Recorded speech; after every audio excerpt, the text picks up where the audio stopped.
serious about peace, and we have to be ready. The Prime Minister says all citizens of the UK will have a part to play in the defence of the nation. We'll have analysis on that. And 7 days of strike action is underway at Scottish Water. On BBC Sounds. Did he ever take adult travellers away in the van, or was it only ever Burns that you saw? Just kids, as far as I seen, like. Davy Donaldson returns to expose a dark history that destroyed lives and shattered communities. I discovered documents which give the clearest insight yet into who removed traveller children and why. I can't forgive them for taking away the person I was my entire life. Our links to our heritage is gone. And he shines new light on the possible fate of children placed in care. Did it feel like a hospital? Nothing like a hospital. It was like a jail. The Cruelty, Stolen Generations. Listen first on BBC Sounds. 12:16 now, and legal action is being taken against the Ministry of Defence by the families of those who were killed when a Chinook helicopter crashed on the Mull of Kintyre 31 years ago today. Relatives are seeking a judicial review into what they say is the UK government's failure to order a public inquiry into the circumstances surrounding the tragedy. 4 crew and 25 passengers were killed when the helicopter went down in foggy conditions in June 1994. Esme Sparks was 7 years old when she lost her father, Major Gary Sparks, in the crash.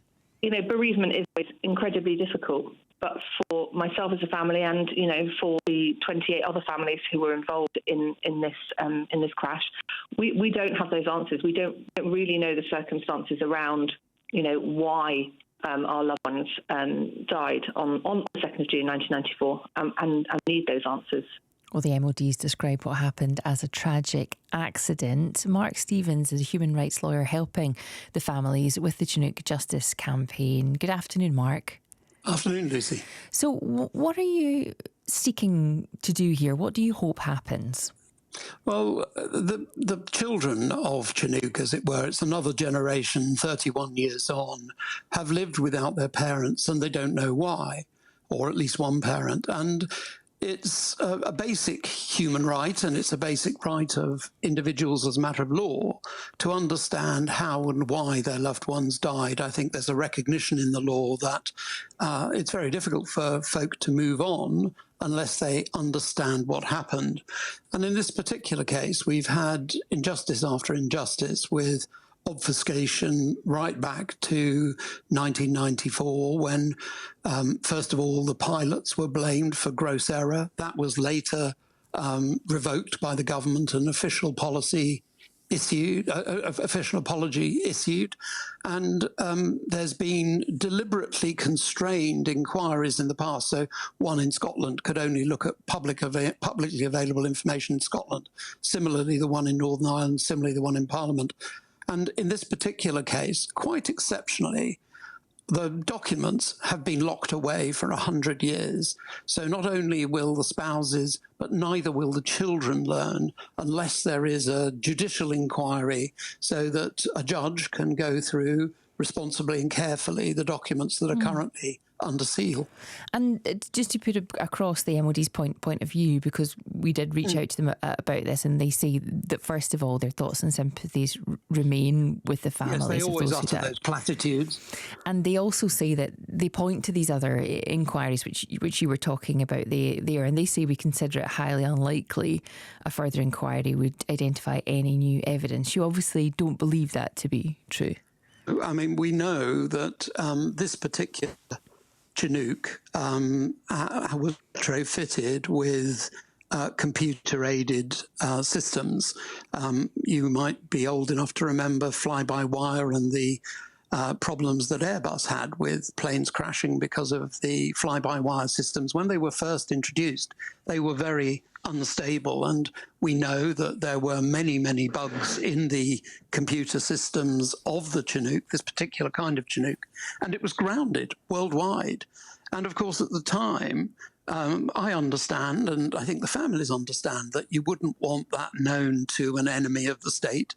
But 33 years on, we've got working Chinooks still working, and the fact that they weren't working back in 1994. I mean, remember, 1994 is the year that the Channel Tunnel opens. It's the year that the National Lottery is founded. It's the year that Nelson Mandela becomes South Africa's first black president. We've moved on an immense distance, and learning what was the flaw. And we know also that the MOD sued Boeing secretly after the crash, and again that's been sealed for 100 years. So there's a lot of documents which have been sealed that nobody has ever looked at, nobody has ever assessed. And what we're asking for is a judge to go through that with a forensic eye and to actually explain what happened to the families, and that's their entitlement in law. So you would, to massively simplify it then, Mark, what you're hoping happens here is not that these documents are, completely opened and open to the public, but they're open to a judge. Yes, and that's what happens in a number of these cases where national security was at stake. I think that there's been no testing of whether they should have been sealed for another 100 years, and it has all the hallmarks of a cover-up and an embarrassment cover-up rather than actually dealing with it, because this aircraft was supposed to have been grounded. Somebody gave an order requiring these men to fly on a knowingly dangerous aircraft when no other Chinook was flying at the time in the UK. And so the question is, why was that order given and who gave it? And did none of the previous, the previous inquiry or any of the investigations find out any answers to that, in your opinion?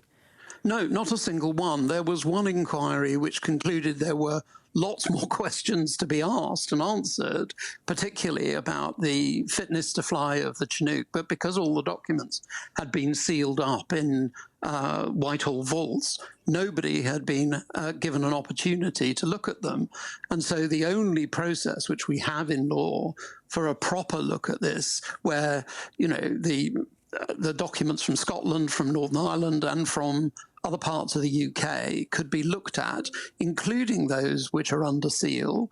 The judge, who is security cleared, would be able to go in and look at that with his legal team or her legal team, and then to provide a report which was not in breach of any security. I mean, remember, these were families who were the elite of our intelligence services at the time they died. And they understand the imperative of national security probably better than everybody else.